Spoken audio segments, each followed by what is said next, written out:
Yo tout le monde, aujourd'hui je me suis fait un truc, un vlog. N'hésitez surtout pas à me dire en commentaire ce qui pourrait aider à m'améliorer. Pourquoi l'Irlande? Parce qu'en fait dans le cadre de mes études, j'avais un stage à l'étranger à faire. Et j'ai choisi l'Irlande. Et je me dis ce serait cool de vous montrer un peu Dublin. Alors aujourd'hui on va visiter Guinness Storehouse. Donc c'est le musée dédié à Guinness parce qu'on peut pas directement aller dans la brasserie parce que pour des raisons d'hygiène et de sécurité, tout simplement. Et en deuxième temps, on va aller visiter Teeling, une distillerie en plein sud de Dublin. Pourquoi pas une dégustation, on verra ce qui va se passer. Mais un beau programme pour la journée. Allez, à toutes.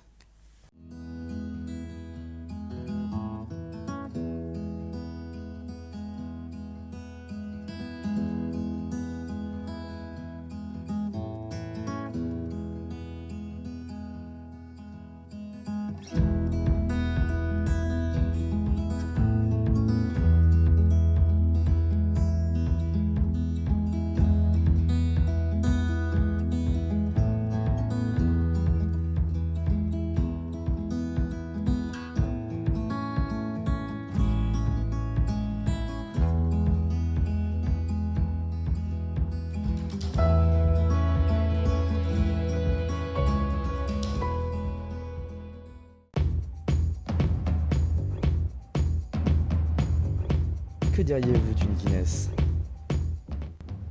Guinness, c'est quoi?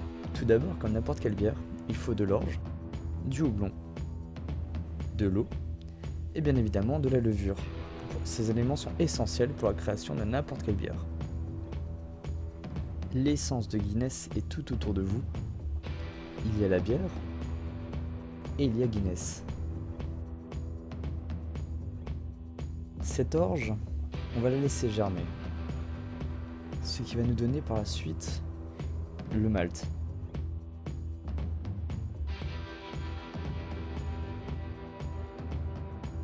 Cette orge maltée est envoyée directement à la brasserie afin d'être travaillée.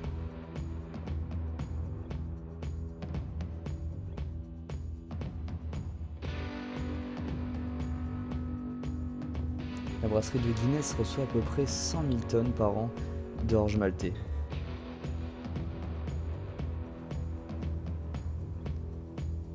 Le houblon est un élément essentiel pour l'amertume de la bière, ainsi que l'eau propre et pure.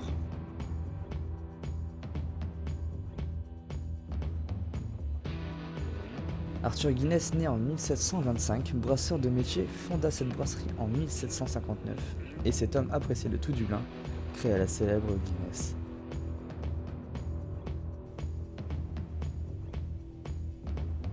En parlant de cette célèbre stout, comment permettre à cette bière d'avoir sa saveur et sa couleur si particulière?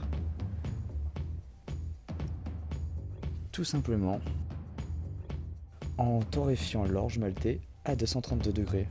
La torréfaction consiste à griller le grain pour avoir cette fameuse couleur ou un goût particulier. À 0 degré, on peut créer de la blonde. C'est le cas de la bière blonde de chez Guinness qui est la Hope 13. À 182 degrés, on va légèrement torréfier le grain pour obtenir une bière ambrée. À 225, on a une bière brune qui va avoir des côtés un peu plus caramélisés. Et finalement, à 232, on a cette stout, cette bière noire à caractère spécial. Donc après avoir moulu la céréale, l'imbibée et la mélanger dans l'eau, il ne reste plus qu'à faire bouillir le houblon. Et maintenant, place à la fermentation.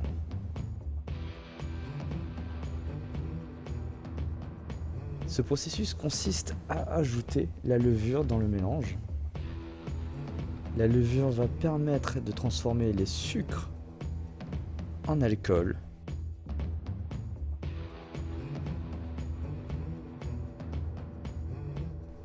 Cela va ensuite créer, comme chaque bière, du CO2.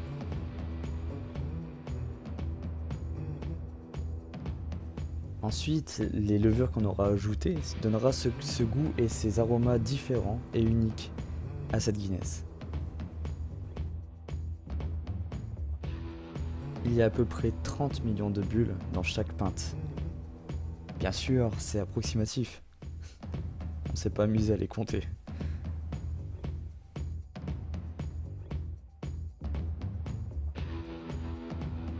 Ensuite, il faut bien stocker cette boisson. Mais où? On va les stocker dans des fûts. Mais la tonnellerie, j'en parlerai dans une prochaine vidéo.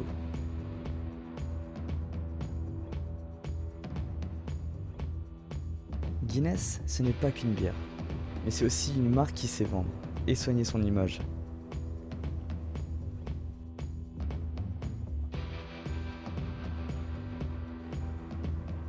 Comme vous voyez, Guinness, on peut le retrouver un peu partout, dans la pop culture, dans les musées, mais aussi dans les événements sportifs, mais surtout dans le temps. Mais au final, la seule question qu'on se pose, c'est comment la servir. J'ai eu l'occasion durant cette visite à savoir comment tirer proprement une Guinness. Notre barman nous a appris à la servir. Je me suis également collé à l'exercice.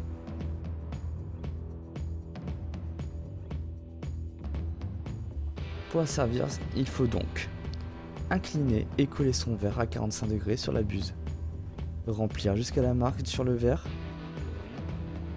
attendre 1 minute,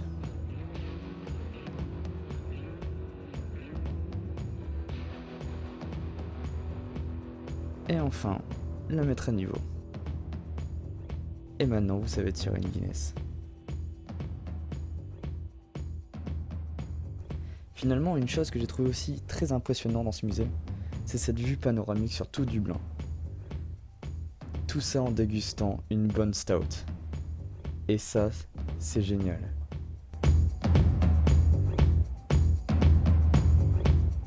Yo, c'était la partie 1, si tu veux voir la suite, ça arrive très bientôt. Allez, ciao!